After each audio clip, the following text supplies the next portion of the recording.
Trumpets sound. Claudius and Gertrude, Rosencrantz, Guildenstern, and attendants enter.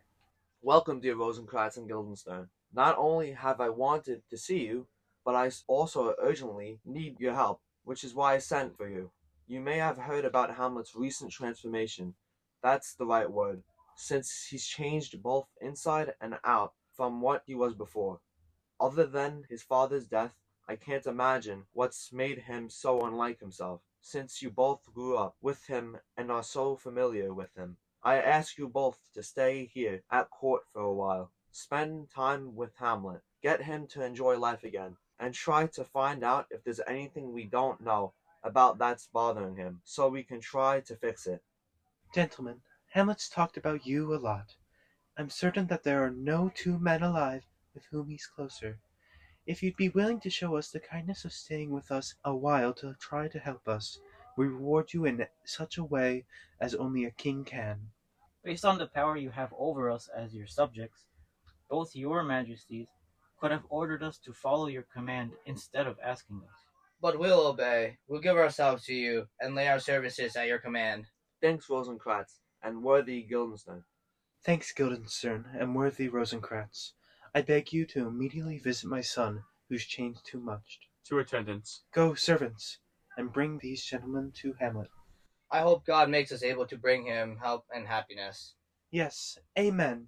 Rosencrantz and Guildenstern exit escorted by attendants. Polonius enters. The ambassadors have returned from Norway in great spirits, my good lord. You once more have brought good news. Have I, my lord? I assure you, my lord, my duty is as important to me as my soul, and I give both to my God and my blessed king. And unless this brain of mine is not able to track the twists and turns of politics as it used to, I believe that I discovered the cause of Hamlet's madness. Oh, tell me. I'd love to hear it. First, let the ambassadors come in. My news will be like the deserts to the feast that is their news. Please go to them yourself and bring them in. Polonius exits. My dear Gertrude, he says he's discovered the cause of your son's anger and moodiness. I doubt it's anything other than the obvious reason, his father's death and our overly quick marriage. Polonius enters with the ambassador Voltimand and Cornelius. Well, we'll investigate until we figure it out. To Voltimand and Cornelius. Welcome, my good friends. So, Voltimand, what is your news from the king of Norway? And our greetings to you. The moment we spoke with the king, he moved to put a stop to his nephew's war preparations, which he had thought were directed against Poland, but when he looked closer, he saw were directed against you. He was upset that Fortinbras took advantage of his sickness and weakness to deceive him, and he arrested and rebugged Fortinbras, forcing him to swear never again to lift arms against your majesty. The old Norwegian king was so overjoyed by this turn of events that he gave young Fortinbras an annual income of 3,000 crowns, as well as permission to lead the soldiers he had gathered against Poland. In this letter, the king officially asked you to let Fortinbras' troops pass quietly through your lands on their way to Poland, and assure you of your safety. He gives Claudius a document. This is good news, and when I have more time to concentrate, I'll read this, think about it, and reply. Meanwhile, thank you for your work. Go now and rest. Tonight we'll feast, and welcome home. Voltimand and Cornelius exit. That's a good outcome to this situation, my lord and my lady, to make grand speeches about what majesty is, what service is, or why day is day, night is night, and time is time, would be nothing more than a waste of day, night, and time. Therefore, since being concise is the essence of wisdom, and nothing is so boring as endless verbal flourishes, I'll get to the point.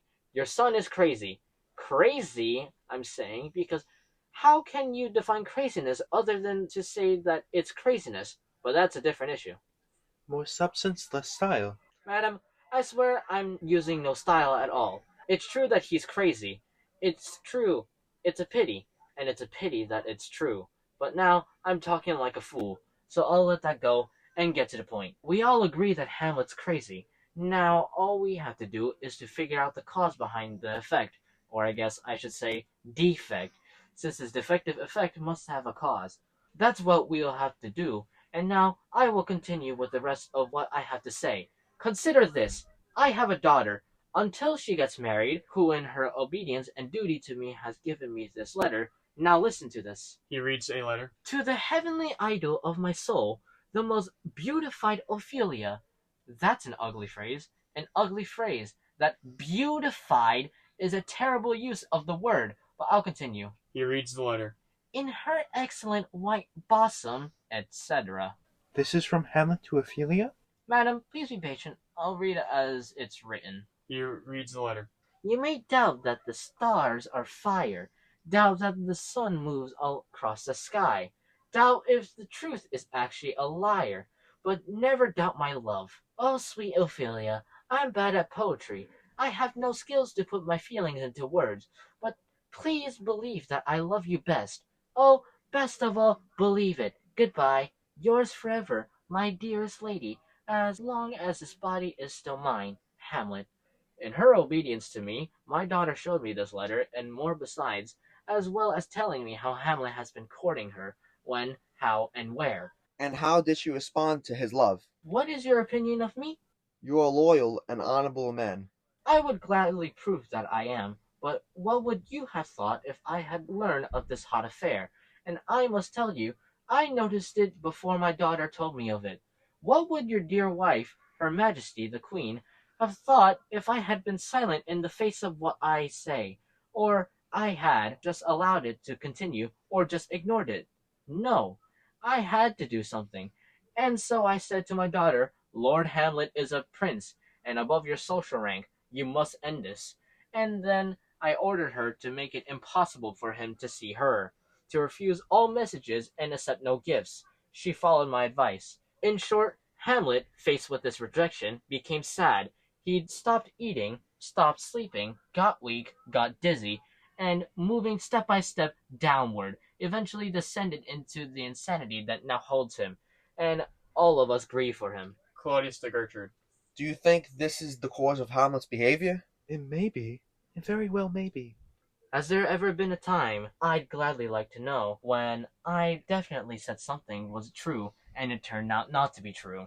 Not that if I know of. Polonius pointing to his head and shoulders. Take my head from my body if I'm wrong. I'll follow the evidence and discover the truth, even if it's hidden at the center of the earth. How can we test your theory? Well, you know he sometimes walks here in the main hall for 4 hours at a time. Yes, he does indeed. During one such time, I'll send my daughter to see him. To Claudius. You and I will hide behind the tapestry and observe their encounter. If he does not love her and has not lost his sense because of it, then I should not be your assistant in statecraft and should instead go work on a farm. We'll try it. Hamlet enters reading a book. Look how sadly he's coming in. Reading. I beg you, please go away. Both of you. I'll speak to him now. Oh, please leave me to do this. Claudius and Gertrude exit. How do you do, Lord Hamlet? Fine, thank you. Do you know who I am, my lord? Of course, you are a fish seller. No, not me, my lord.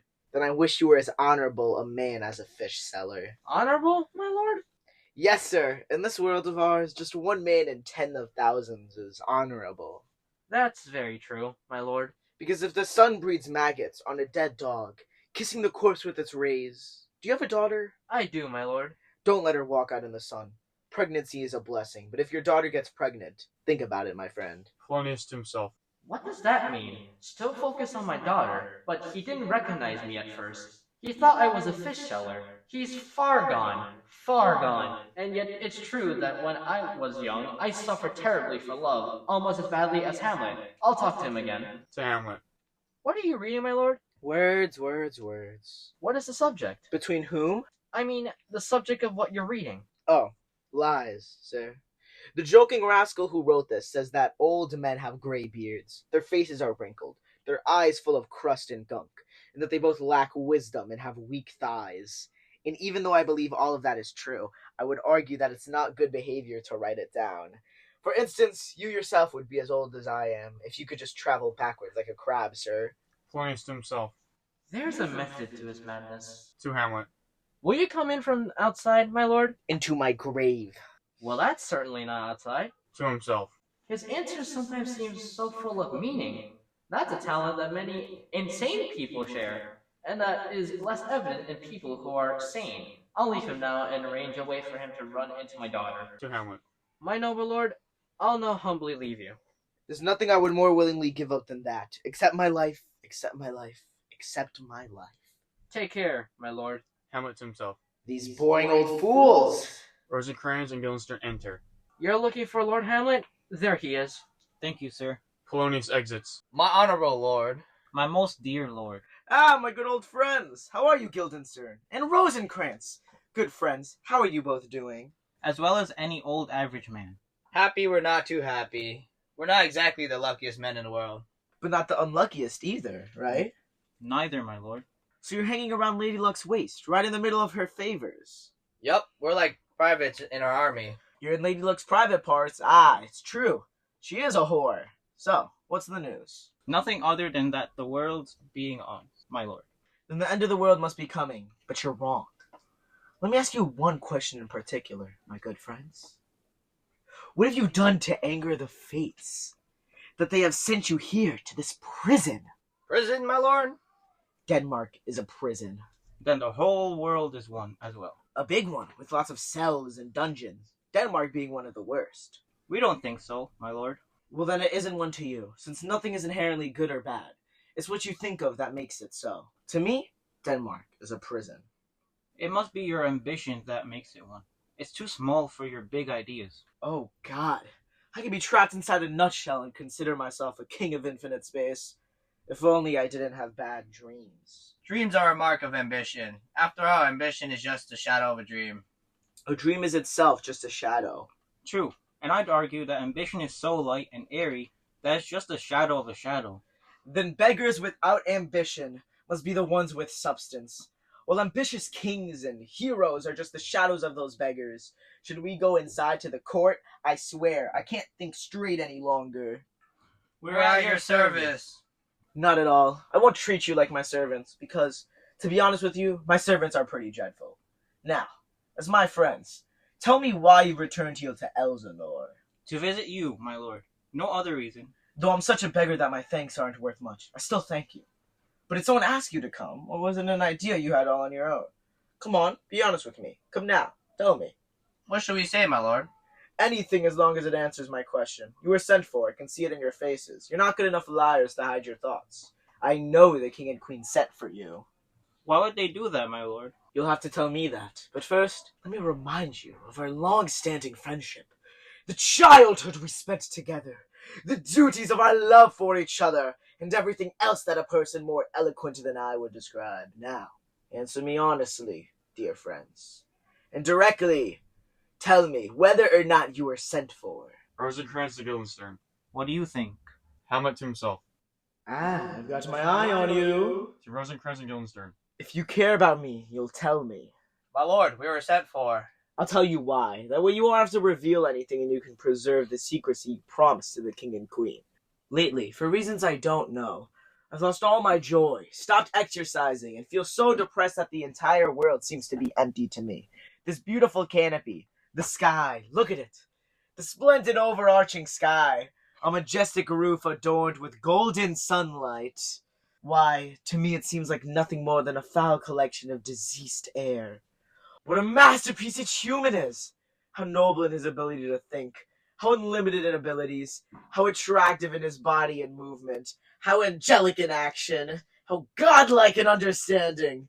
The most beautiful thing in the world, the perfect ideal, standing above all other humans, and yet, for me, what are humans like except dust? Men don't delight me, no, women neither, but your smile seemed to suggest that's what you were thinking. My lord, I wasn't thinking that at all. Why did you laugh, then, when I said that men do not delight me? My lord, I was thinking that if men don't delight you, what a poor welcome you'll give the coming troop of actors. We crossed paths with them as we were on our way here, and they're coming to entertain you. The one who plays the part of the king will be particularly welcome. He will be treated like a true king. The adventurous knight will get to use his sword and shield. The lover's sighs will not go unrewarded. The crazy one will be allowed to finish without interruption. The clown will make everybody who laughs easily laugh. And the lady will get to speak her mind completely. Or else I'll stop the play. Which troupe is it? The troupe you used to love so much, the actors from the city who perform tragedies. Why are they traveling? They're better known in the city and make more money there. New theoretical fads in the city have made it more difficult for the troupe to do well there. Are they as popular as they were when I was in the city? Do they still draw crowds? No, they don't. Why not? Are they getting rusty? No, they're as good as they always were. But they now have to compete with troops of child actors who shout out their lines and get unbelievable applause for it. These child actors are now in fashion, and they so dominate the public theaters that high society types are afraid to come, because they fear getting made fun of by the satirical playwrights who write for the boys. What? They're actually children? Who takes care of them? Who supports them financially? Will they stop working once their voices change during puberty? Once they've grown to be adult actors, as is likely? Will these children complain that the former playwrights have done them wrong by causing harm to the profession of acting? I swear, there's been a big debate on the topic, with strong opinions on both sides. For a while, no one could even sell a play unless the play contained a scene in which a poet and an actor had a fist fight. Can that be possible? Oh, there's been a lot of arguing. The boys are winning? Yes, they are, my lord. The boys carry all of theater on their shoulders, just as Hercules carried the world. Actually, it's not so strange. My uncle is king of Denmark, and the same people who made fun of him when my father was alive now pay 20, 40, 50, 100 gold coins apiece for a little painting of him. By God! There's something unnatural about it if you puzzle it out. Trumpets sound off stage for the players' arrival. There are the actors. Gentlemen, welcome to Eldenor. Now come, shake my hand. Giving a proper welcome is a matter of following the current customs. Let's follow the customs, then, so that my exuberant welcome to the players does not make it seem like I'm happier to see them than I am to see you. You are welcome here. Even so, my uncle father and aunt mother are confused. In what way, my dear lord? I'm only crazy at certain times. At others, I know exactly what is happening. Polonius enters. Gentlemen, I hope you're well. Now, listen, Guildenstern, and you too, Rosencrantz. Each of you listen close. He gestures towards Polonius. That big baby you see there is still wearing diapers. It's his second time around, as they say, since an old man is like a child again. Hamlet to Rosencrantz and Guildenstern, so that only they can hear. I predict he's coming to tell me about the actors. Watch. To Polonius. You're correct, sir. On Monday morning, that was it. My lord, I have news to tell you. My lord, I have news to tell you. When Roscius was an actor in Rome... The actors have arrived, my lord. Gossip, gossip. I swear. Then each actor came in on his ass. They're the best actors in the world for all sorts of plays. Tragic, comic, historical, pastoral, comical, historical, pastoral, tragical, historical, tragical, comically, historically, one-act plays, or epic poems. The tragic playwright Seneca is not too serious for them, nor is the comic writer Plautus too silly. For both formal plays and freer dramas, these are the actors you want. Oh, Jephthah, judge of ancient Israel, what a treasure you had! What treasure did he have, my lord? Well, He sings. one fine daughter and no more, whom he loved behind all others. Polonius to himself. Still focus on my daughter. Aren't I right, old man Jephthah? My lord, if you're calling me Jephthah, I do have a daughter I love beyond all other things. No, you don't understand. What should I understand then, my lord? Why, as if by chance God knows, and then, you know, it happened, as was most likely expect. You can learn more by looking at the first verse of the popular song, because I'm stopping now. The players enter.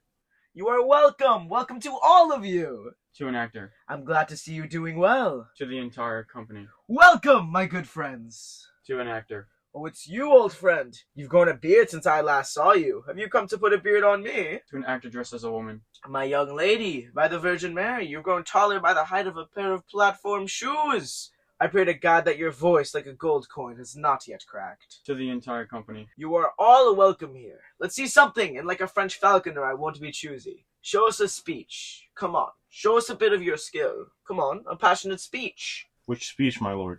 I heard you recite a speech for me once that was never acted on stage, or, if it was, not more than once, because the play I remember didn't please the masses.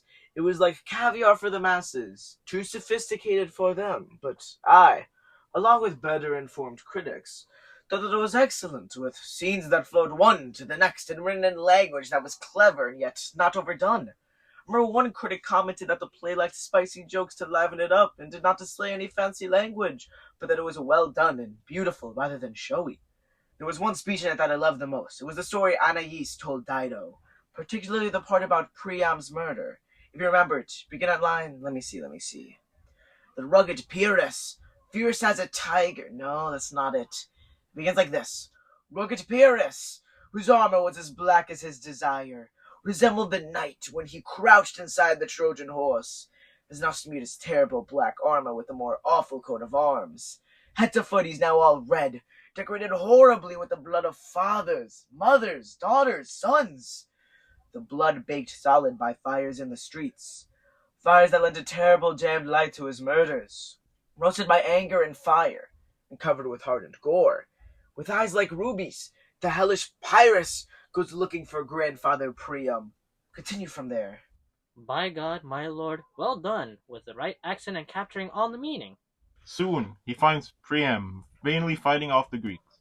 His old sword, too heavy for him to wield, lies where it fell, refusing his commands. An unfair opponent, furious rushes Priam, and enraged strikes and misses. But the wind made by his dreadful sword knocks the old man down. Then the city of Troy, seeming to feel this fatal blow to his ruler, collapses in flames, and the hideous crash arrests Pyrrhus' attention. Now his sword, which was lowering on the white-haired head of old, revered Priam, seemed stuck in the air. Pyrrhus stood like a tyrant in a painting, and caught between act and intention did nothing. But just as storm is often broken by a sudden silence, with the clouds growing still and the bold winds calming, and the earth below as quiet as death, once more finds the sky split by sudden thunder, so too did Pyrrhus' pause renew his fury, and set him back to work.